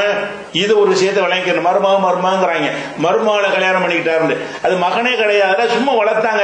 அதெல்லாம் இஸ்லாத்தில் இல்ல, நஜ்விட்டாச்சு, அவ்வளவுதான். அவர் யாரோ இவர் யாரோ வளர்த்தா பாசமா வளர்த்த ஒரு பையன், அப்படித்தான் எடுத்துக்கொள்ளணும். இது ஒரு விஷயம். இரண்டாவதாக இந்த ஜைனப் அவர்கள் மீது ஆசைப்பட்டு காதல் வயப்பட்டு கல்யாணம் பண்ணார்கள் மாதிரி சித்தரிக்கிறார்கள். ஜைனப் யாரு? நபிகள் நாயகத்துக்கு மாமி மகள், நபிகள் நாயகத்துடைய பொறுப்புல இருந்தவர்கள். அவர்கள் தான் ஜெயிதுக்கு திருமணம் பண்ணி கொடுக்கிறார்கள். ஜெயிது கொஞ்சம் ஒரு அடிமைத்தனம் மாதிரி குடும்பத்திலிருந்து உள்ளவர். ஜெயினப் ஒரு குறைசி உயர்ந்த குலத்தில் உள்ளவங்க. அந்த உயர்ந்த குலத்தில் உள்ளவங்களா இருந்து கூட இந்த உயர்வு தாழ்வு இல்லைன்னு காட்டுவதற்காக வேண்டி தன் மாமி மகளை அவங்க அப்பவே விரும்பி இருந்தார்கள். ஏன்னால் தானே கல்யாணம் பண்ணியிருப்பார்கள், யாரும் கேட்க முடியாது. அவங்க தான் அந்த பெண்ணை கல்யாணமே பண்ணி கொடுக்கறாங்க. அப்ப இளமையோடு இருக்கிற நேரத்தில் அவர்கள் தன்னுடைய மாமி மகளை அந்த ஜெயிதுக்கு திருமணம் பண்ணி கொடுக்கிறார்கள். திருமணம் பண்ணி கொடுத்த உடனே அவங்க ரெண்டு பேருக்கும் வாழ்க்கையில் பிரச்சனை. அவர் பல வகையா முறையிறார் நபிகள் நாயகத்திட்ட, எங்களுக்கு செட் ஆகல, நாங்க விவாகரத்து பண்ணிடுறேன் என்று அவர் விவாகரத்து அவராக சொல்றாரு. இதெல்லாம் குர்ஆன்ல இருக்கிறது. அதன் பிறகு விவாகரத்து நடந்த பிறகு அல்லாஹ் என்ன செய்யறான்னு கேட்டா, இதுல இருந்து ஒரு சட்டத்தை சொல்ல விரும்புகிறான். என்ன சட்டம்? இப்ப அதை உடைச்சா தான் உலகம் அழிகிற வரைக்கும் அந்த சட்டம் இருக்கும். நீங்களா ஒரு பொய்யான உறவு உண்டாக்கி கொண்டு வளர்ப்பு தன்னை, வளர்ப்பு ஆயி, வளர்ப்பு தாயி, வளர்ப்பு புள்ள, ஜெயலலிதா கூட என்ன செஞ்சாங்க, ஒரு ஆளை வளர்ப்பு மகன் வளர்த்தாங்க. வளர்ப்பான இருந்தார். அவரு எப்படி ஆக முடியும்? கல்யாணம் உலகம் வச்சு உலகமே வியந்து பார்க்கிற ஒரு பிரம்மாண்டமான கல்யாணம்லாம் பண்ணி வச்சாங்க. அந்த சுதாகரன் நினைக்கிறேன் அந்த மகனுக்கு. இதெல்லாம் மகனா? இது சும்மா நீங்களா சொல்லிக்கிறது என்ற அந்த போலித்தனத்தை உடைக்கணுமா இல்லையா? அந்த மாதிரி தான் அல்லாஹ் குர்ஆன்ல சொல்லுகிறான். நீ அவர் விவாகரத்து பண்ணிட்டார், இப்ப பினிஷ். விவாகரத்து அவரா வந்து வழியை சொல்லி எனக்கு மனைவி ஒத்து போலங்கிறாரு. ஒரு தடவை சொல்லியிருக்க மாட்டாரு. அந்த ஒரு தடவை சொன்னது குரான்ல வருது. திருப்பி திருப்பி சொல்லியிருப்பாரு. பினிஷா கடைசி அவ்வளவு ஒத்து வரலன்னு சொன்னோன்னே அவர் விவாகரத்து பண்ணிடுறாரு. விவாகரத்து பண்ண பிறகு அந்த பெண்ணு வேற இவர் வேற, அதற்குரிய இத்தாக்கள் காலக்கெடுலாம் முடியணும். அதெல்லாம் முடிஞ்ச பிறகு என்னமோ அன்னைக்கே ஓடிச்சு அன்னைக்கு கல்யாணம் பண்ணிக்கிட்ட மாதிரி பண்றாங்க. இஸ்லாத்து சட்டம் அப்படி கிடையாது. அவர் விவாகரத்து செஞ்சார்னு சொன்னா அதுக்கு ஒரு 3 மாதவிடாய் காலம் பார்க்க வேண்டும். அந்த 3 மாதவிடாய் காலத்தில் விவாகரத்து செய்து அவரை வந்து திரும்ப அழைத்துக் கொள்ளலாம். அப்படி அழைக்காமல் விட்ட பிறகுதான் அவங்க என்ன செய்ய முடியும், வேற ஒரு கல்யாணம் பண்ண முடியும். அதெல்லாம் நடந்து கிடந்து முடிஞ்ச பிறகு அப்ப தன்னுடைய மாய் மகள் தெருவில் நிக்கிறாங்களே, இவர் கல்யாணம் பண்ணி கொடுத்த ஒத்து வரல, நம்மளே கல்யாணம் பண்ணிருக்கணும், அப்படியான ஒரு முறை பண்ணு அப்படிங்கிற ஒரு இயற்கையாக வரக்கூடியது ஒண்ணு. அது போக இந்த வளர்ப்பு மகன் என்பது மகன் இல்லைன்னு காட்ட வேண்டும் என்பதற்காகத்தான் இதை ஜவ்வஜ்னாகா முகமதே, நாம் உமக்கு திருமணம் செய்து தந்தோம்னு குர்ஆன்ல இருக்கிறது. அதனால இது மருமக கல்யாணம் சும்மா கொச்சைப்படுத்துவதற்காக சொல்கிறார்கள். அந்த பெண் மீது ஆசைப்பட்டு செய்திருந்தார்களே ஆனால் அவர்கள் ஆரம்பத்திலேயே எதை விரும்புவான், ஒரு ஆசைப்படுற ஒரு ஆளு இன்னொரு ஆண்ட கல்யாணம் பண்ணி வாழ்ந்து முடிச்சவளை கட்ட விரும்புவானா? யாரும் தீண்டாது இருக்கிற ஒரு பெண்ணாக இருக்கும்போது அவங்கள அடைய விரும்புவானா? ஒரு சாதாரண பொது அறிவு இருந்தா கூட விலையை கொள்ளலாம். அதனால சும்மா கேவலப்படுத்துவதற்காக சொல்லுகிறார்கள். இந்த மாதிரி தேடி எடுக்கிறாங்க. இஸ்லாத்துல அவங்க தேடி தேடி எடுத்தது அவ்வளவுதான். என்னத்தை நீ தேடி எடுத்தாலும் 200 கோடி மக்கள் நெருங்கி கொண்டிருக்கிறது. அதெல்லாம் தடுக்க முடியாது. அது பாட்டு மக்கள் சத்தியத்தை நோக்கி வந்து கொண்டிருக்கிறார்கள். இவங்க இந்த 4 விஷயத்தை தப்பு தவா எடுத்துக்கிட்டு இருந்த 3 விஷயம் தான். நீங்க ஜெயினபு கல்யாணத்தை தான் அந்த 3 விஷயத்துல அடங்கிடும். எல்லாமே இந்த கல்யாணம் ஏற்று தீவிரவாதத்துக்குள்ள தான் அடங்கிடும். இதுக்குள்ள வச்சுக்கிட்டு தான் செய்கிறார்கள். அதனால ஜெயினபு திருமணம் செஞ்சதுல எந்த ஒரு இதுவுமே கிடையாது. இன்னைக்கு நமக்கு அதுல ஒரு சட்டம் இருக்கிறது. என்ன சட்டம் இருக்கிறது? ஒருத்தர் முஸ்லீம் அல்லாத ஒருத்தர் வளர்ப்பு மண்ணு வளர்த்துருக்காரு.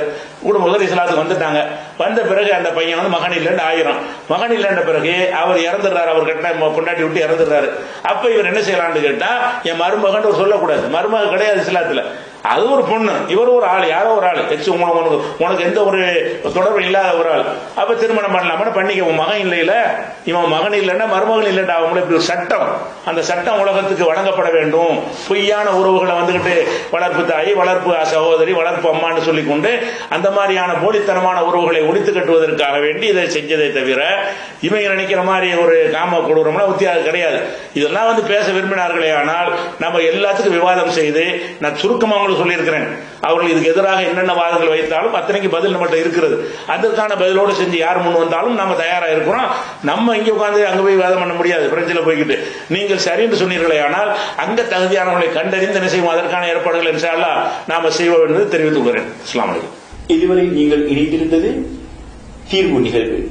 இந்நிகழ்ச்சியில் இன்றைய தினம் பிரான்சில் இடம்பெற்ற கேலி சித்திரம் தொடர்பாக பல்வேறு கருத்துக்களை எமக்கு வழங்கி இது தொடர்பான தீர்வுகளை எமக்கு விளக்கமாக சொல்லித்தந்த அறிஞர் பிஜி அவர்களுக்கு நாம் நன்றிகளை தெரிவித்துக் கொள்வதோடு இன்ஷா அல்லாஹ் எதிர்வரும் காலத்தில் சமகால பிரச்சனைகளுக்கு தீர்வினை வழங்கக்கூடும் ஒரு நிகழ்வாக தீர்வு நிகழ்வு இடம்பெறும் என கூறி விடைபெறும் நான் சையத் காமில் மௌலானா ஜஸாக்கல்லாஹு ஹைர்.